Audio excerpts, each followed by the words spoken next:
I first heard of the Spectral orchard from the fever-broken journals of Adeline Markham, a botanist who disappeared in 1873. Her pages smelled of mildew and a faint tartness that made my tongue tingle, as though ink itself had soured. The entries were erratic. Latent nomenclature colliding with half-finished prayers, but several lines returned, scratched deeper each time. The fruit hangs between dusk and dawn. Eat sparingly or forget who you were. I dismissed it as the delirium of a woman lost in marshland, until other fragments surfaced in maritime logs, parish registers, and a single smuggled radio transmission from 1944. Each spoke of a grove that bloomed beneath no sun, tended by no mortal hand, whose harvest did not nourish the body, but flooded the mind with memories of lives never lived. The orchard's location shifts like a migrating constellation. A 17th century Jesuit map places it in the Carpathian foothills. A Qing envoy swears it nestled once on an island of mist along the Mekong. My own fieldwork hints at a hollow behind collapsing slate mines in North Wales. Every account, however, agrees on the conditions of entry. You must follow water upstream until it forgets its name, walk through fog bright enough to cast shadows, and surrender something you cherish: language, faith, or the certainty of your own heart. Those who refuse are turned round by paths that knot back on themselves.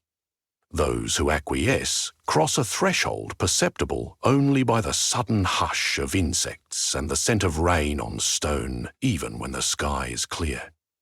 The first recorded approach belongs to Brother Méricourt, a French mendicant who wandered Europe after the 30 Years' War preaching penance.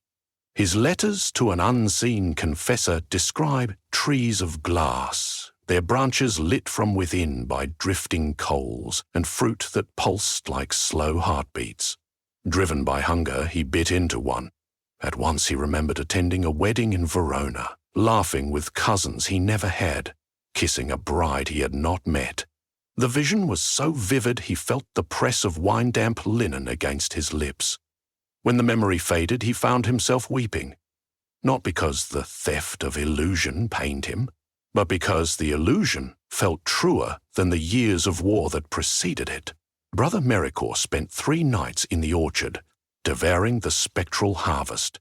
Each fruit bestowed a life: a Venetian glassblower whose lungs glimmered with powdered silica, an Andalusian swordsmith, a midwife in plague-stricken London. On the 4th dawn, he could not recall which of them had first worn his own name. He was discovered months later in a Franciscan hospice, speaking 6 languages, none of them French, all insisting they had died elsewhere. Adeline Markham sought the grove for opposite reasons. A rationalist raised on Enlightenment treatises, she saw in the legend a botanical impossibility worthy of classification. Her expedition notes mention luminous poems of sub-zero temperature and cambial tissue seemingly composed of condensing vapor. She kept her distance, plucking a specimen with iron tongs before sealing it in a mirrored case, yet scientific detachment faltered the night the fruit began to hum. An auditory hallucination, she claimed. Eek vibration shaping syllables of a lullaby sung by a mother she had buried young. Sleepless, she opened the case. The diary's last clear entry ends mid-sentence. I tasted the skin and remembered being born, but not as Adeline. The remaining pages blur into inkstorms, punctured by sketches of embryos curled inside seeds. She too vanished, leaving only the sour-sweet scent embedded in her manuscripts. From these and other testimonies, scholars pieced together a taxonomy of the orchard's offerings. There are the lament pears, whose flesh drips with brine from seas the eater has never sailed but will mourn with tidal longing. There are requiem figs, each bite a funeral procession for stranger children whose names ring like bells in the skull. Rarest are the echo apples. Their peel is translucent silver, showing veins of dim starlight. One bite conjures an entire alternate lifetime, complete with seasons, regrets, and a death that feels both heroic and familiar. 2 bites overwrite the eater's first kiss, Their native tongue, the lines on their palms. A third erases the memory of the orchard itself, freeing the wanderer into the world with another's history stitched seamlessly into their own. Whether this is mercy or cruelty remains debated. Of course, folklore alone would have preserved the grove as mere allegory, a cautionary bonfire tale. But in 1911, the estate of Sir Percival Greaves auctioned a sealed wooden crate catalogued only as Botanical Curiosities. Inside were 5 pears carved entirely of frost. They did not melt, even under the exhibition lamps of the Royal Society. Spectrographic analysis revealed no carbon signatures, only polarized patterns identical to Aurora Borealis. When an assistant brushed the surface, she spoke suddenly in archaic Finnish and collapsed, sobbing for her reindeer lost beneath black ice. The pears disintegrated under vacuum containment, leaving researchers with frostburnt fingertips and dreams salted with Arctic wind. War spreads rumor like spores. By 1944, whispers about a memory-granting fruit reached soldiers mired in Europe. A clandestine Allied unit, convinced the orchard might provide strategic insights from future selves, dispatched Lieutenant Marcus Hale into the Ardennes with an occult liaison. Hale's radio logs survive, thanks to a misfiled phonograph archive, crackling over static his last coherent transmission reports. Trees shining like searchlights under the forest canopy. I bit in snow on my eyelashes, sand in my boots. A woman in Cairo calling me by another name. Then he muttered coordinates for a desert battlefield 2 decades yet to come. The line went silent. Hale was later found wandering a bombed village, babbling tactical plans for conflicts that indeed erupted during the Suez Crisis. Military intelligences interrogated him until his predictions devolved into nursery rhymes. He died in 1967. Convinced he had once been a cartographer on Mars. The orchard, it seems, does not merely bestow fictional nostalgia. It rearranges the architecture of potential. Those who taste its fruit carry splinters of unchosen timelines that sometimes fracture the future at stress points historians call aberrant echo. The mathematician Eliza Noack proposed that each fruit is a quantum seed, compressing probabilities into sensory narrative. To eat one is to align oneself with a superposition, collapsing it into memory rather than material history. The price is not sanity, she argued, but anchorage. You drift, untethered from the singular story you once inhabited, drawn instead to whatever shoreline the borrowed memory suggests. For all its haunting, the orchard is not malevolent. A Welsh shepherd named Gruffydd David stumbled into it in 1952 while chasing a runaway ewe. Having never left his valley, he savoured the shade and plucked a glowing plum. At first taste, he knew the incantations of a Tibetan monk, the vibration of mantras swirling like prayer wheels in his chest. Overwhelmed, he fled without finishing the fruit. The half-memory remained, teaching him meditation techniques no neighbour recognised. He lived to old age, serene, beloved, and when he finally died, villagers claimed his breath smelled faintly of juniper incense. The orchard had offered him solace rather than upheaval, suggesting there may be a kind intelligence at work, one that tailors its gift to the hunger of the soul. I confess my scholarly interest soon twisted into personal craving. I had lost my brother Aaron to a climbing accident in Patagonia. Grief hollowed my nights. If the spectral orchard could endow memories unmarred by death moments, where he lived on in another permutation, I wanted them. So, guided by the mosaic of cryptic locators in my archives, I set out. December storms battered the rail lines, forcing me to hike the final miles along an abandoned aqueduct that vanished into fog. I recited the reported conditions of entry like catechism. Follow water upward, accept the mist that casts shadows, relinquish what you hold dear. The aqueduct curved into hills, stripped of vegetation by centuries of slate extraction. There, trickles of water seeped through cracked stone, murmuring without name. Fog pooled at my feet, luminous despite the starless night. Insects hushed. Even my heartbeat seemed to pause, as though eavesdropping. I felt the orchard before I saw it. a coolness akin to stepping into a cathedral just before evensong, the air thick with anticipation of unseen choir. I pressed on until trunks emerged, silvery, almost skeletal, bark knotted with opalescent knots, leaves quivered without wind, each edged by grey phosphorescence. And fruit. The fruit hung like lanterns forged from winter moonlight, countless, weightless, making darkness itself tasteable. I approached a low-hanging bough, bearing what resembled an apricot, though its skin was translucent, nerve-lit by flickers of emerald. Every cautionary account rattled inside me, yet longing outweighed fear. I plucked it. The stem broke with a chime. I hesitated, then bit. Instantly, sunlight spilled across my vision, sharp and clear. I was running barefoot along Mexican salt flats, Aaron just ahead, laughing, our lungs burning in the thin air. He turned alive, older by a few unearned years, eyes bright with mischief. "Race you to the ridge," he shouted in Spanish, a language my waking self could barely pass. We sprinted. I felt the grit underfoot, the slap of his hand against my shoulder, the giddy vertigo when we reached the ridge and saw pink water shimmering below. We camped. The Milky Way dripped across black nothing. He told me about the daughter he hoped to have, named Lucia. I promised to bring her amethyst beads from Bolivia. When dawn arrived, we packed our gear and descended, our futures unbroken. The memory lasted exactly until my second bite. Then I was elsewhere, older still, a monk sweeping a marble courtyard in Damascus, listening to Aaron argue theology with scholars. Third bite, I was not with him at all. I was the scholar, he the monk, lives folded and unfolded, origami of impossible intimacy. I tasted 39 futures where he survived, 10 where I did not, and 1 where neither of us existed, yet our voices traced constellations for shepherds on distant planets. I dropped the fruit, gasping.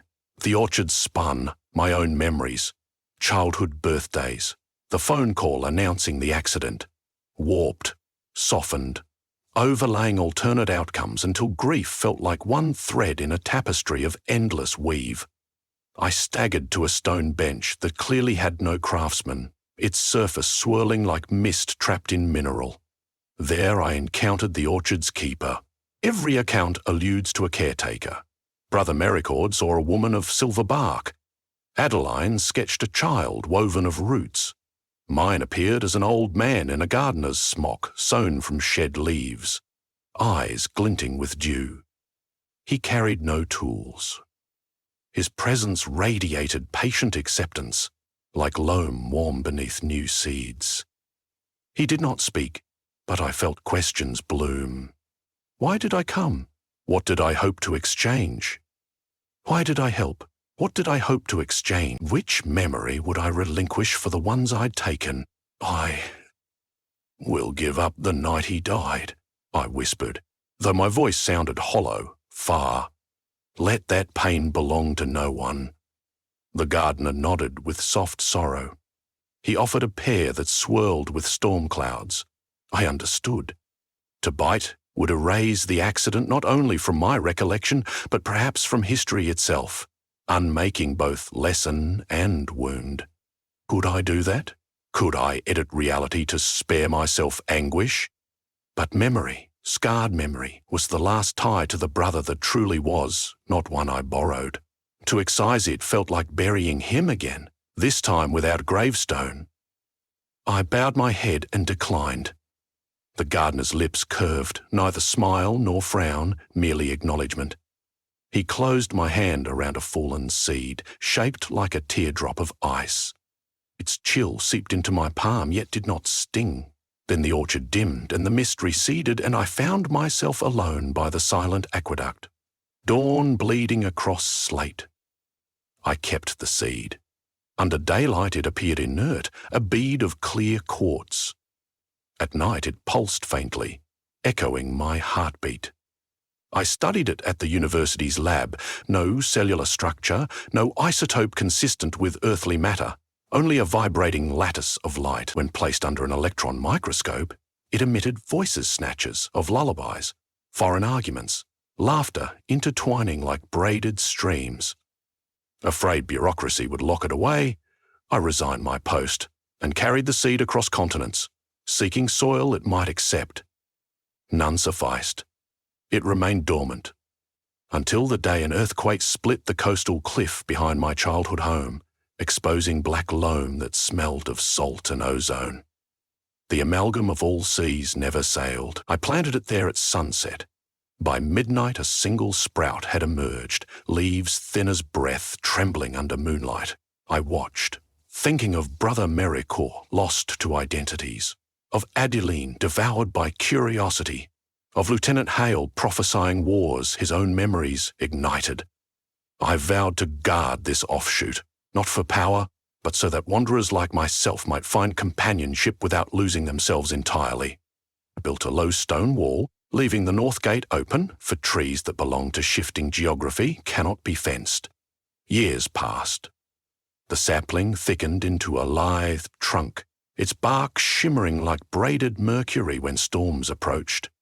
It bore no fruit until the night my daughter Lucia, named for the promise in that alternate life, turned 7. She found a small orb dangling at her eye level, glowing aquamarine. Before I could speak caution, she plucked it with the fearless entitlement of children. She sniffed, giggled, and offered me half. I refused softly, heart thundering. "Why?" she asked. "Because that fruit carries stories we haven't earned," I said. She considered, then bit. Her eyes widened, not in terror, but wonder. Later, she told me she had been an old woman on a ship of sails woven from spider silk, charting constellations no telescope has found. The memory made her quiet for days, yet she resumed her games with deeper patience, as if time's arrow had turned into a circle she could stroll along. She ate no more fruit, content with that single borrowed voyage. I understood then that the orchard, wherever it sprouted, negotiates with desire. It cannot be possessed nor entirely refused. It offers possibilities as reminders. Life is not singular, but a braid of maybes sprouting from every choice. The fruit's danger lies in confusing gift with mandate, alternate with original. Some bite too deeply, uprooting themselves. Some taste lightly and find grounding. Now, grey-stubbled, I sit by the second orchard, a satellite to the first, writing this chronicle so future seekers will know the risks and graces. The original grove still wanders the world. Pilgrims will chase it. Militias will covet it. The lonely will pray under its branches. The many will emerge altered, forgetting vows, inventing regrets. But perhaps a few will understand. The orchard's fruit does not fabricate falsehood. It reveals the immensity of what could have been, so we might return to what is with gentler hands. On windy nights, I hear the caretaker tending distant branches. His footfalls like leaves brushing stone. I leave a lantern at the gate, its flame steady, not to summon him, but to honor whatever covenant allows memories to bloom without annihilating the present. Sometimes I dream that all our lifelines, the lived, the unlived, the yet to live, are simply roots of the same impossible tree, drinking from each other through soil thick with starlight.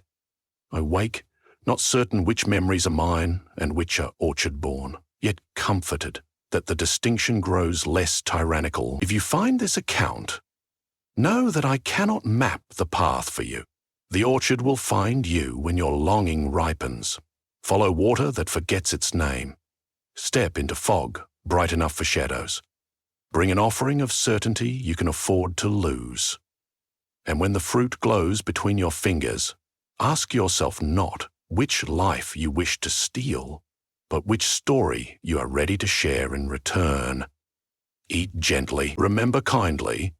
Walk back into dawn with pockets empty and heart enormous, carrying not plunder but perspective. Should you plant a seed, guard it with humility. Should you lose your way in borrowed lifetimes, Listen for the hush of insects to guide you home. Beyond that, every legend, including mine, is only prologue. The orchard writes the rest, leaf by translucent leaf, in the language of might have been. Somewhere above its luminous canopy, the night sky sighs, scattering more seeds of possibility into the dark, waiting for Graham brave enough and hearts broken open enough to let them grow.